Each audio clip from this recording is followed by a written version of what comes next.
My mother-in-law faked a terminal illness. Just to ruin our wedding. I 29F was 5 days away from marrying the love of my life 31M. Everything was ready: the venue, my dress, the playlist, the stupidly overpriced vegan cupcakes.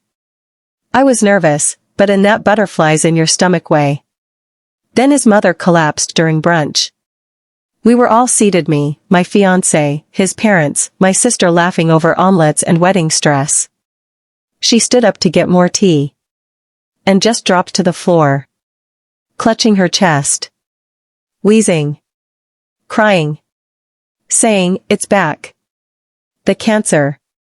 I didn't want to ruin the wedding. My world went silent. We called an ambulance. My fiancé rode with her to the hospital while I stayed back to answer questions, cancel the florist, and break into an anxiety rash. At the hospital, the doctor came out after what felt like hours. My fiancé was pale. I braced for the worst. The doctor said, "We're not seeing any obvious signs of cancer. We'll need to run more tests, but nothing stands out for now." My MIL lay in the hospital bed within 4 drip, softly sobbing. "I didn't want you to know," she whispered. "But it's back. I wanted to see you get married before I go." I swear, it felt like someone poured guilt down my spine. Of course we had to postpone. Of course we needed to focus on her health. She looked up at me and said, "I'm so sorry, dear. I just didn't want to take your day away." I took her hand and said, "You didn't. We'll do the wedding when you're better." But something in her eyes flickered. And I wish I had paid attention to it. Because 3 nights later, I passed by her room at 1 a.m., and I heard her voice on the phone. Laughing. "Of course they bought it," she said. "She's not going anywhere. Not with this much drama." We ended up not going through with the wedding. Not because we weren't ready. Not because the doctors confirmed anything tragic. But because my future mother-in-law was supposedly dying slowly, dramatically in a hospital bed, whispering, "Please don't postpone. Let me at least see my son get married before I go." Cue the tears. The sniffles. The guilt tsunami. 2 days later, she was back home. Clutching her chest like she was auditioning for a Nollywood award. My fiancé was a wreck, hovering over her, buying every supplement in sight, treating her like she was living her last minutes. Me? I was trying to stay afloat. Smiling. Calming guests. Telling vendors, just a slight delay, she's not well. Pretending my dream wedding wasn't quietly dying in the background. Then came the day we were supposed to say I do. She wore white. I kid you not, the woman wore a full white lace gown to the house that day, said it helped her feel closer to the angels. She cried more than anyone. Claimed she wanted to say a few words, even though there was no altar, no guests, no wedding. And every day after that? She made it about her. I just want to hear your voices before I sleep. In case I don't wake up. She'd call him every hour. Texted me Bible verses about patience and sacrifice. I kept trying. I told myself, maybe she really is sick. Maybe love means adjusting. Until the 3rd night. He was asleep. I got up for water. I passed the guest room where she was staying. The door was cracked. And I heard her. Giggling. She's eating from the palm of my hand. You should have seen her face when I cried. This whole wedding saga? All eyes on me. She laughed again. My blood ran cold. I stood there gripping my glass like it was the only thing keeping me from unraveling. And in that moment, I realized. I wasn't postponing a wedding. I was dodging a lifetime of manipulation. I couldn't sleep after overhearing that late-night call. My gut was screaming at me something was off. I wanted to believe I misheard. That she was talking about someone else. That maybe she was nervous, laughing through her trauma. But deep down, I knew. The next day, I told my husband I was running errands and doubled back home after 20 minutes. She was alone. Napping. Or pretending to. I went straight for her bag. The one she carried to every doctor's appointment. The same bag she kept close, even in the bathroom. I found receipts. Not one. Not two. Stacks. None from oncology. None from pharmacies. None from labs. But cosmetic clinics? Oh, she had those on lock. Laser facials. Botox. Skin tightening. One even had a loyalty punch card. This woman had been dying with glass skin and wrinkle-free eyes. Meanwhile, I spent our honeymoon Googling how to plan a funeral without breaking down. I snapped pictures of everything. Put the files back exactly as I found them. Then I ordered a mini recorder. I knew she wouldn't confess to us directly. Not while my husband still viewed her through rose-colored grief goggles. So I placed the recorder under her mattress. Right by the spot where she usually laid back and put on her sick voice. And I waited. The next afternoon, she had one of her classic performances. Moaning. Muttering Bible verses. Talking to imaginary angels. Then the doorbell rang. Her friend Ngozi. Another dramatic auntie in heavy makeup. The moment they settled in the room, I heard her say, loud and clear. You should have seen their faces. I told them the chemo made my hair grow back thicker. Huh. And she believed it. They both burst into laughter. Ngozi asked, how long can you keep this up? As long as I need to. I'm the only woman in his life now. Finally. I wanted to throw up. She wasn't just faking cancer.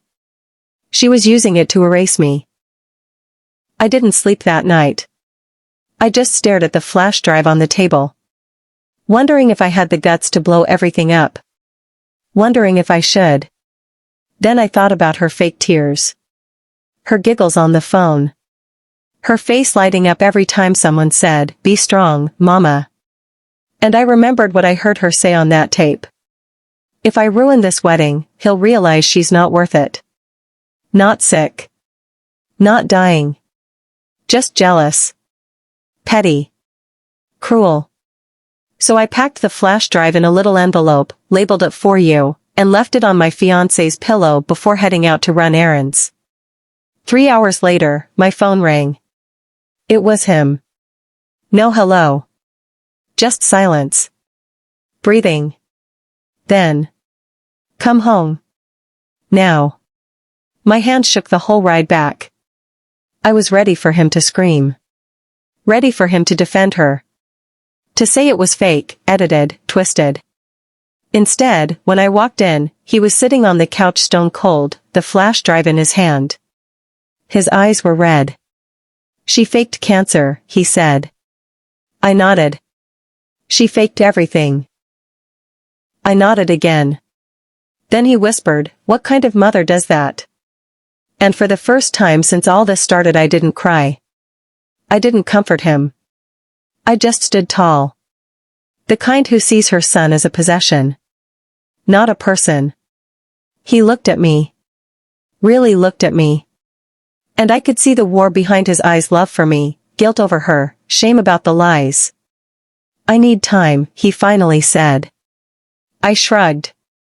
Take all you need. But I'm not marrying into madness. And I walked out. He said he needed time. 3 days passed.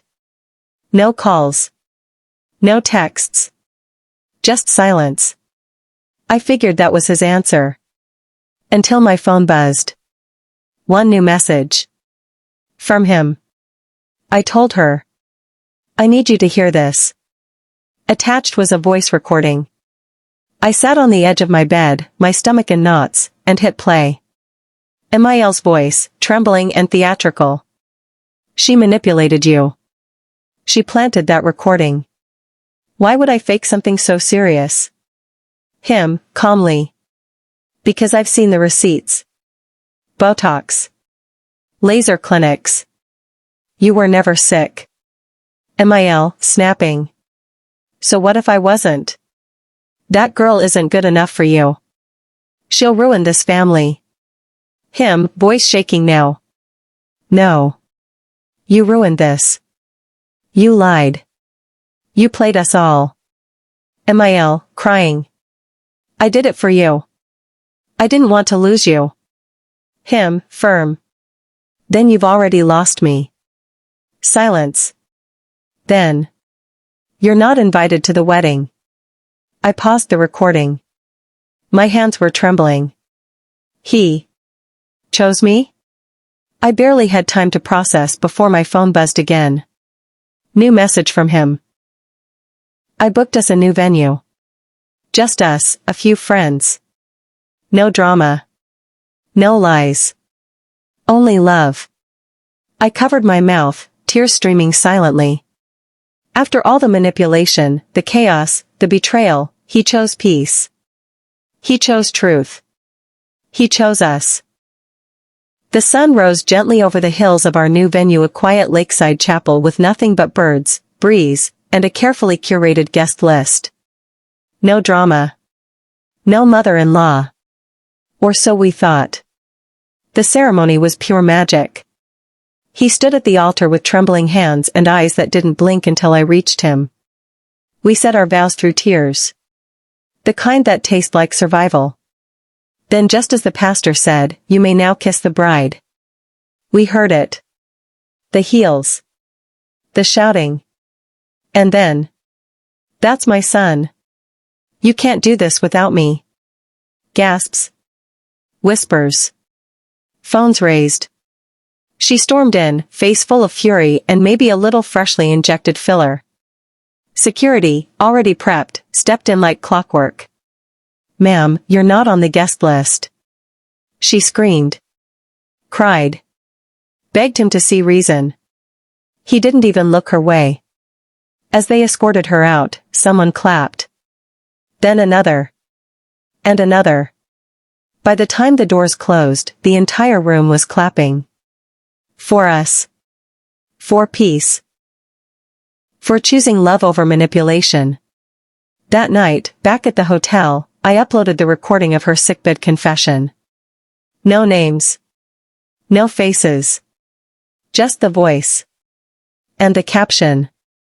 This is how some mothers-in-law treat their future daughters-in-law when no one's watching. I went to sleep, not expecting what would happen next. By morning, it had 2 million views. By lunch, it was on TikTok, Twitter, YouTube compilations. Headlines popped up. Bride outs MIL who faked cancer to stop wedding. Toxic moms beware. She posted receipts. Podcasters debated it. Therapists analyzed it. Strangers DM'd me with their own stories of sabotage, manipulation, and wedding trauma. I didn't say a word. I didn't need to. The truth had a voice now. And it was louder than any fake diagnosis. We were lying on hammocks during our honeymoon when I finally turned to him and said, "If that was a test, I think we passed." He squeezed my hand. And for the first time in months, we both laughed deep, relieved, belly laughs. Not because it was funny, but because we were free.